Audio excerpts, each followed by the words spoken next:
Les envies prennent vie du côté de chez vous avec les magasins Leroy Merlin.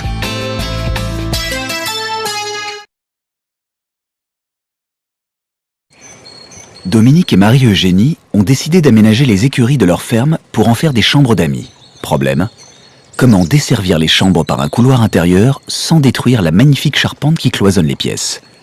Solution, une coursive extérieure. Donc on a fait une coursive extérieure, ce qui est d'ailleurs de toute façon la façon de faire dans les fermes anciennes bressanes un peu plus riches qui avaient un étage. Et c'est comme d'habitude Dominique qui s'est collé, qui a fait toute la coursive à l'ancienne, toute la balustrade en fait avec des poteaux octogonaux, je crois qu'ils sont octogonaux, enfin ils sont à plusieurs facettes, en chêne, voilà, massif, comme c'était de toute façon, toutes les poutraisons sont en chêne ici. Donc on a résolu le problème en passant par cette coursive. L'idée c'est qu'on ait l'impression que ça a toujours été là, évidemment, voilà.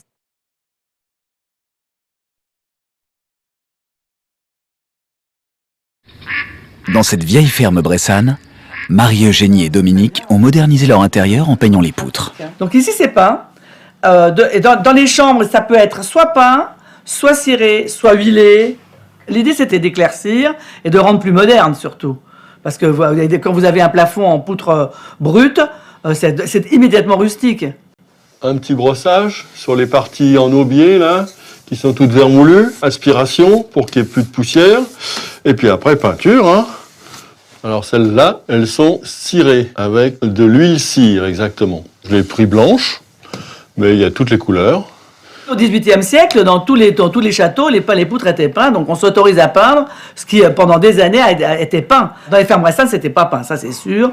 C'était des gens très pauvres. Donc voilà, là je me suis autorisée à faire 18e château dans fermes bressanes très pauvres en fait. Voilà, c'est ça mon idée.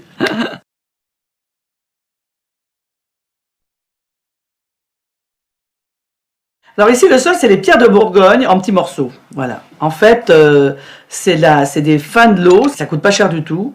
C'est en vrac. Et ensuite, en général, les gens les mettent dans les chemins pour boucher les trous. J'exagère à peine. Et là, Dominique a fait un travail d'artiste avec des gabarits. Enfin, il a fait un puzzle géant pour faire ses sols.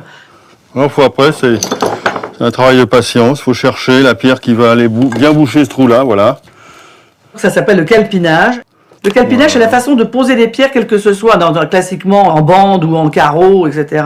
C'est la façon dont on organise les pierres, en fait. Il y a des gens qui pensent d'ailleurs qu'on a acheté des dalles, des grandes dalles complètes. Alors qu'en fait, non, le petit bout, il l'a posé en même temps que les grands. C'est absolument unique. Personne n'a ce sol-là nulle part. Ça, j'en suis absolument convaincue.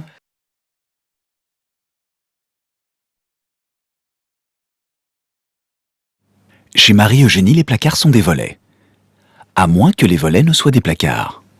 Alors les placards de cette maison, tous ceux qui sont entre autres avec des volets anciens, sont des volets qui ont été récupérés dans un château à Coligny qui est à 20 km d'ici. Je les ai gardés des années dans un hangar jusqu'au jour où Dominique a décidé de s'en servir. Et lui après, il a fait ce qu'il voulait. Et il a bien voulu faire des placards de toutes sortes. Des placards bruts, des placards peints, des placards patinés et même des placards fenêtres. En fait, ça dépend. Ça dépend dans quel état je les trouve. Hein. Si ça me plaît, il y en a même des fois que je repeins et que je repatine. Puis des fois, celui-là, il n'y a pas grand-chose à faire. Hein. Un placard surprise peut-être? Alors là, toujours les volets avec les gravures anciennes dessus. Et derrière, voilà, Dominique m'a fabriqué ce petit meuble qui me permet de ranger toutes mes petites affaires de fille. Et quand c'est fini, hop, je range.